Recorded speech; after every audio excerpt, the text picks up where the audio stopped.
Hello നമസ്കാരം. കേരളത്തിലെ ചെറുപ്പക്കാർ 18 വയസ്സ് താഴെയുള്ള ആൺകുട്ടികളും പെൺകുട്ടികളുടെയും ആത്മഹത്യ പ്രവണത എന്തുകൊണ്ട് കൂടുന്നു? നമ്മുടെ വീട്ടിൽ നമ്മുടെ മാതാപിതാക്കൾ നമ്മുടെ മക്കൾക്കെല്ലാം തന്നെ എല്ലാവിധ സുഖ സൗകര്യങ്ങളും കൊടുത്തുകൊണ്ടാണ് ഇപ്പോഴത്തെ സാഹചര്യത്തിൽ എല്ലാ കുട്ടികളും വളർന്നു വരുന്നത്. അവർക്ക് ഇല്ലാത്ത സാധനങ്ങളില്ല. അവരാഗ്രഹിക്കുന്ന സമയത്ത് തന്നെ എല്ലാ കാര്യങ്ങളും സാധിച്ചു കൊടുത്തുകൊണ്ടാണ് ഇപ്പോഴത്തെ പേരന്റിങ് പോകുന്നത്. പക്ഷെ എന്നിട്ടും എന്തുകൊണ്ട് അവർക്ക് സാറ്റിസ്ഫാക്ഷൻ ഇല്ലാതാവുകയും ആത്മഹത്യയിലേക്ക് അവരെ നയിക്കുകയും ചെയ്യും?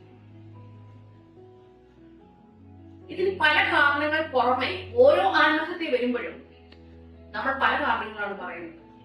പഠിത്തം മോശമായി, പഠിക്കാൻ പറ്റുന്നില്ല, മാർക്ക് കുറഞ്ഞു പോയി, വിചാരിച്ച ജോലി കിട്ടിയില്ല, പ്രണയ അഭ്യർത്ഥന നടത്തിയിട്ട് നമുക്ക് ആഗ്രഹിച്ച പോലെ കിട്ടിയില്ല, അല്ലെങ്കിൽ ബ്രേക്കപ്പ് ആയി പ്രണയത്തില്, അല്ലെന്നുണ്ടെങ്കിൽ ടീച്ചേഴ്സിൽ നിന്നോ കൂട്ടുകാരിൽ നിന്നോ ഉണ്ടാകുന്ന കളിയാക്കലുകളാവാം, വീട്ടില് മാതാപിതാക്കളും സഹോദരങ്ങളും ഒക്കെ തമ്മിലുള്ള വഴക്കുകളാവാം, വീട്ടിലുണ്ടാകുന്ന മാതാപിതാക്കളുടെ മാനസിക രോഗങ്ങളാവാം, അല്ലെങ്കിൽ ആൽക്കഹോൾ ഡിപെൻഡൻസോ ഡ്രഗ് അബ്യൂസോ ആവാം, കുട്ടികൾക്ക് മാതാപിതാക്കളുടെ അടുത്തുനിന്ന് കിട്ടേണ്ട സ്നേഹ സാമീപ്യത്തിന്റെ അളവ് കുറയുന്നത് കൊണ്ടാവാം, കുട്ടികൾക്ക് അല്ലെങ്കിൽ മാതാപിതാക്കളുടെയും സഹോദരങ്ങളിൽ നിന്നും വരുന്ന റിജക്ഷൻ, അവരെ കെയർ ചെയ്യുന്നില്ല, കൺസേൺ ചെയ്യുന്നില്ല, ലവ് ചെയ്യുന്നില്ല, അഫക്ഷൻ കിട്ടാത്തത് കൊണ്ടാവാം, അവർക്ക് തുറന്ന് സംസാരിക്കാനുള്ള ഒരു സ്പേസ് ഇല്ലാത്തതാവാം. മാതാപിതാക്കളോട് ഇപ്പോഴത്തെ തലമുറയിലുള്ള 18 വയസ്സ് പ്രായത്തിലുള്ള കുട്ടികൾ ഒന്നും തന്നെ തുറന്നു പറയുന്നില്ല എന്നാണ് നമ്മൾ മനസ്സിലാക്കിയിട്ടുള്ളത്.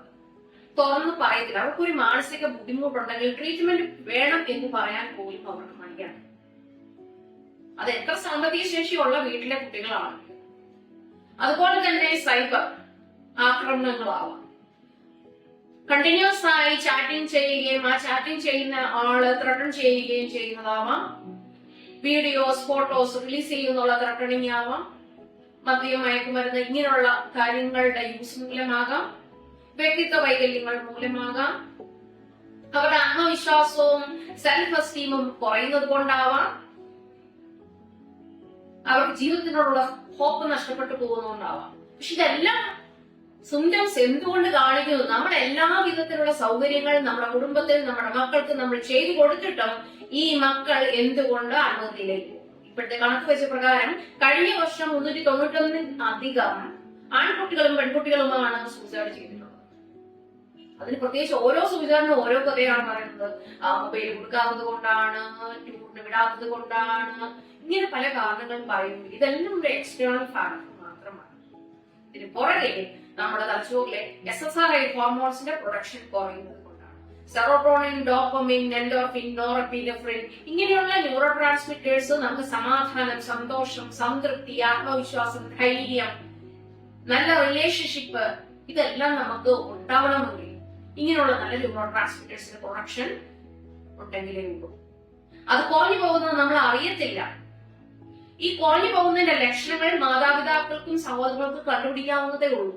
ബേസിക് ആയിട്ട് അവരുടെ വർത്തമാനത്തിന്റെ അളവ് കുറയുക, വർത്തമാനത്തിന്റെ ടോൺ കുറഞ്ഞു പോവുക, സ്പീഡ് കുറഞ്ഞു പോവുക, വർത്തമാനത്തിന്റെ ഒരു കാര്യം ചോദിച്ചു കഴിഞ്ഞാൽ അതിന് മറുപടി പറയാൻ താമസമോ അല്ലെങ്കിൽ കൂടുതൽ ടൈം എടുക്കുകയോ എടുത്തുചാടി പറയുകയോ ചെയ്യുന്ന അവസ്ഥ, അവരുടെ പേഴ്സണൽ ഹൈജീൻ കുറഞ്ഞു പോകുന്ന അവസ്ഥ, കുളിക്കാനും മുടി മാറാനും ഗ്രൂം ചെയ്യാനുമുള്ള മടി, ആൾക്കാരോട് ഇന്ററാക്ട് ചെയ്യാനുള്ള താല്പര്യമില്ലായ്മ, പുറത്തു പോകാൻ താല്പര്യമില്ലായ്മ, വീടിന്റെ അകത്ത് റൂമിന്റെ അകത്ത് ഫുൾ ടൈം അടച്ചിരിക്കുന്ന അവസ്ഥ, വീട്ടിലുള്ള ആൾക്കാരോട് മിണ്ടാത്ത അവസ്ഥ,